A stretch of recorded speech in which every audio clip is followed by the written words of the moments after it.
ফেব্রুয়ারি মাসের নমুনা পরীক্ষায় ফেল করল আরও 104টি ওষুধ। জাল বলে চিহ্নিত হাওড়ার আমতা থেকে উদ্ধার রক্তচাপ নিয়ন্ত্রণের টেলমা 104টি ওষুধের মধ্যে রাজ্যের 2টি ল্যাবে ফেল করেছে 28টি। কলকাতায় অবস্থিত কেন্দ্রীয় ল্যাব এবং রাজ্য ড্রাগ ল্যাবে যে ওষুধগুলি ফেল করেছে সেগুলির মধ্যে উল্লেখযোগ্য হল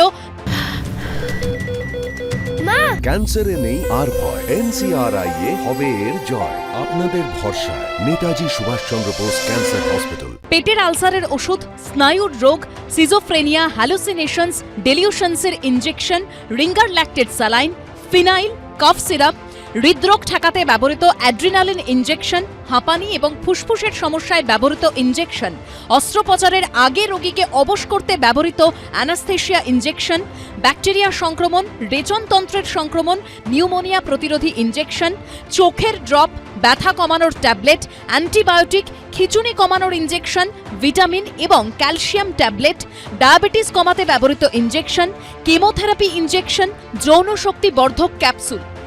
এই পরিস্থিতি কেন তৈরি হলো?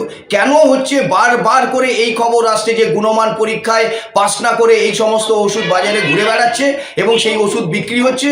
এতদিন যে মানুষ খেয়ে এসেছে, কত লক্ষ মানুষ এই ভেজাল ওষুধ খেয়েছে, তাদের মধ্যে কি পার্শ্ব প্রতিক্রিয়া হয়েছে, তাদের মধ্যে কোনো মানুষ মারা গেছে কিনা তার নিশ্চয়তা কোথায়? যে সব ওষুধ আজকে ব্যবহার হচ্ছে অলরেডি ইতিমধ্যেই বিভিন্ন হাসপাতালে, সরকারি হাসপাতালে, প্রাইভেট হাসপাতালে যে ব্যবহার হচ্ছে, মানুষ ব্যবহার করছে, সেই সব ওষুধের স্যাম্পেল দেখা যাচ্ছে যে এইভাবে আজকে ফেল করছে, ফেল করছে। এটা শুধুমাত্র স্পেসিফিক একটা স্যাম্পল টেস্টিং করা হচ্ছে, তার ফলেই যদি সমস্ত ড্রাগের টেস্ট যদি করা হতো তাহলে কিন্তু আরও ভয়ঙ্করতম চিত্র ধরা পড়তো।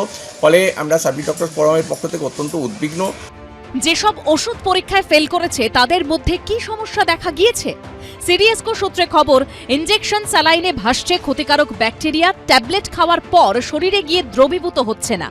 কোনোটিতে যে পরিমাণ ওষুধ আছে বলে দাবি করা হচ্ছে তার মাত্রা কম, কোনো ওষুধ আবার গোটাটাই জাল, কোনো ওষুধ নিম্নমানের, কোনো ওষুধে মিশে রয়েছে দূষিত পদার্থ, কোনোটা আবার সঠিকভাবে পরিশোধন করা তরল দিয়ে বানানো হয়নি। এই সমস্ত স্পুরিয়াস ড্রাগগুলো অধিকাংশই কিন্তু উত্তর ভারতের বিভিন্ন জায়গা থেকে তৈরি হয়ে তারপর সেগুলো উত্তর এবং পূর্ব ভারতে ছড়িয়ে পড়ছে, যেটা কিন্তু যথেষ্ট উদ্বেগজনক। কিন্তু পশ্চিমবঙ্গবাসীকে আমরা বলবো যে এ ব্যাপারে চিন্তিত হওয়ার কোনো কারণ নেই। আমাদের রাজ্য সরকার যথেষ্ট দ্রুততা এবং ক্ষিপ্রতার সঙ্গে এই ব্যাপারে যাবতীয় যা যা করণীয় সেগুলো অত্যন্ত দ্রুততার সঙ্গে করা হচ্ছে, যাতে কোনো রকম জাল ওষুধ পশ্চিমবঙ্গের মার্কেটে ছেয়ে যেতে না পারে। রাজ্য ড্রাগ কন্ট্রোলের বক্তব্য, কলকাতার কেন্দ্রীয় ড্রাগ টেস্টিং ল্যাবটি পূর্ব ভারতের সেন্ট্রাল ল্যাব।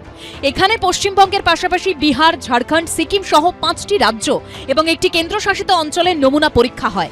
কলকাতার ল্যাবে পরীক্ষা হওয়া মানে সব এই রাজ্যের নমুনা নয়। সন্দীপ সরকার ও ঝিলম করঞ্জাইয়ের রিপোর্ট, এবিপি আনন্দ।